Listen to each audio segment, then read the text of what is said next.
The last one that was published was 2009 through 2014, and they have not published, they have not created another plan since then. They just recently, just at the last board meeting, presented a budget that shows that they will be essentially bankrupting the park after so many, by the end of 6 or 7 years, which could be part of the plan. It's just, or it could just be smoke and mirrors. We just don't know because they're not transparent about their decision making or about the process. So. Yes, please. In a 5-year plan, the plans are having out for the climbing wall and all that. You would have evaluated the usage, what it was going to have environmental impact, if it was cost effective, but it was just introduced by Jackie Vittori, and now they're going to do it. How much is it going to cost now for that whole? $120,000 for the rock. Yeah, for the rock wall. Yeah, and the thing is, that's a beginning level rock wall. It's not. The kids are going to use it twice and say, yeah. But we don't even know if any more than her son's Boy Scout troop is going to use it. They never did a usage study. No. They're not being responsible. Yeah, they're not doing environmental impact studies. We talk about the parks not being transparent about what their decision making is, or about what they're doing with money and their plans, and they weren't always this way. If you want to get a picture of what the parks used to be like and how transparent and inclusive they used to be, go to the parks website and go back to their archives of minutes of their park board meetings.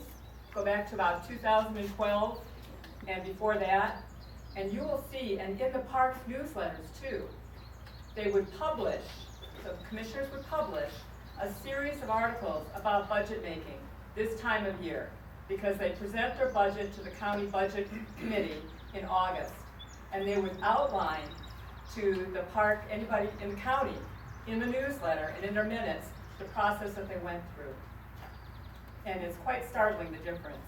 And Shelley, Yeah. correct me if I don't speak correctly here, but we brought forth, we're part of the Music Street issue too that's going on, but we went to the Russell Township Committee earlier this week, and one of the township trustees made a comment that he thought that they were being so fiscally irresponsible because the county budget or the county fiscal officer said that they have so much money Well, that they need to spend quickly, and they're just they spending were it quickly. That's chastised what he said. last year. They have to go before the county budget commission every year, and they were chastised last year for having too much money that they weren't using, that was stashed away in bank accounts.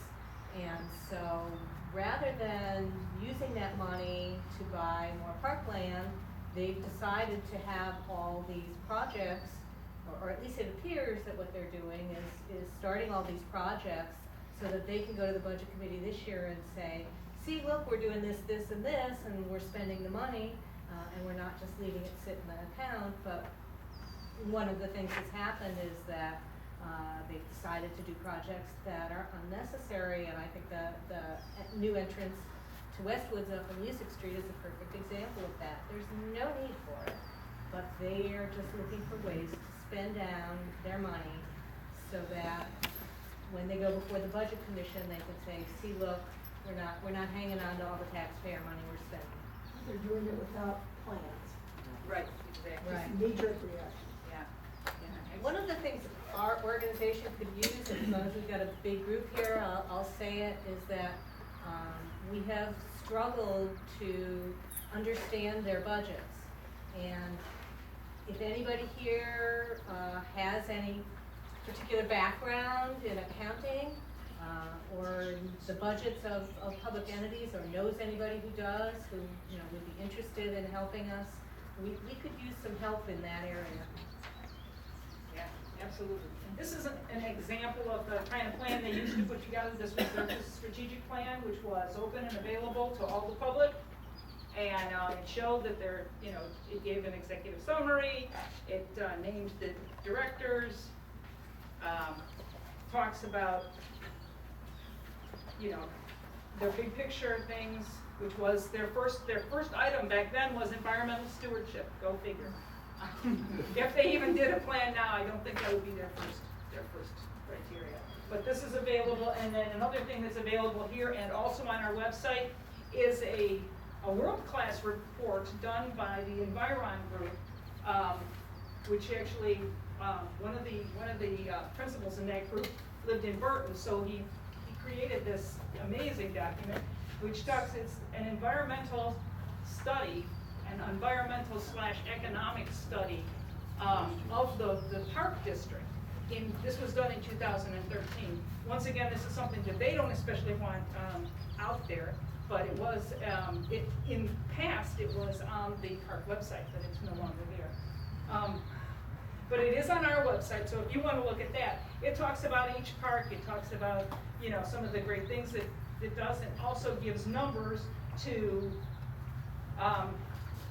you know, to talk about the economic impact that each of those things has to do. So this is the Environ report.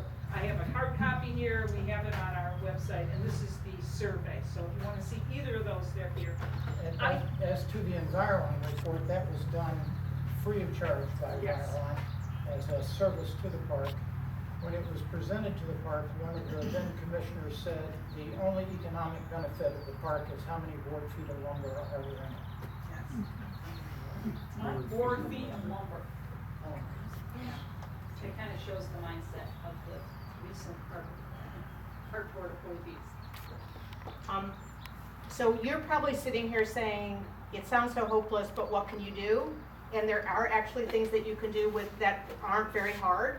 So one is letters to the editor are really good. I mean, there's some of us that write a letter to the editor like every night at 3 in the morning. And we would be glad to share the media space with all of you. And if you need help doing that, we'd be glad to help you. And on our website are the emails, addresses of where you send the letters. Writing to the park commissioners, writing to John Oros, the park director. It's very good to document our concerns. Even if you don't get answers, we want to go on record to say we've asked the questions. If you have a really strong stomach, coming to the park board meetings is really a great thing to do. And you don't have to say anything because you can't. If you are not on our email list, we have a sign-up sheet that if you want to get the emails on with the updates and all, you certainly are welcome to do that. If you want to support us financially, of course, we always welcome that. And so we have supporter envelopes there. Our supporter list is private and will not be released to anybody. So if people are worried about that, you don't have to worry. And we also take, of course, anonymous donations. The other thing that's coming up for us is we do have a booth at the fair, the great Geauga County Fair.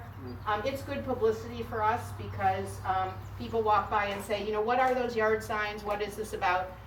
We need 2 people every shift, and we do 4 shifts a day for 4 or 5 days. And so if you are willing to come and do a shift, we'll have talking points. It's really easy. We've never, ever, ever had anybody come and start an argument with us at all. The first year we were there, we were worried about that. Now we have people running up to sign petitions, and people are very interested. So if you're willing to do it, what we're able to give you for doing that is a very nice shirt, like Kathy has, excuse me, or a hat, but also you get a ticket to the fair. You get into the fair free. So we also have a sign up for that as well. We also have yard signs here today. There's 2 different designs, and if you want one, we've got the holders in the car, which we'll bring out for you. And thank you to all of you who have yard signs up, and for those of you who have hosted the giant signs, which we were going to move this weekend because of the weather. We'll move that back, and we'll move those next weekend. And I know some of you have welcomed those into your yard, and we have again had no complaints on those big signs, which we were anticipating. And we're going to have to order more of them because so many people want them. So the other thing is, I think, kind of a bellwether of that we have been more accepted as a reasonable group of people who are asking for reasonable things, is that when we spent a lot of time at the State House from April through May, we were very well received bipartisanly. We were wearing our buttons, and the representatives or senators would come up to us and ask us, and we had absolutely very good reception. Everyone was very friendly. They seemed to be on our side in this case, and we're getting really very, very good bipartisan support for our efforts. So I feel I think I speak for everyone to say we are making little baby steps. We still have a long way to go, but it's really people like you coming together and being willing to do a couple of those extra little tasks that keep the rest of us kind of happy about it. So anyways, that's I had 5 things I wanted to say, and I've said them. John? Yeah, just one comment about letter writing. You don't have to be a great letter writer, just look, if you want ideas, look on our website, and there's a lot of things you can comment on there. And even if you send in 1 or 2 sentences to the newspapers, that's great. If they see a new name, someone who hasn't written before, there'll be a real good chance they'll put it on. Or even a real short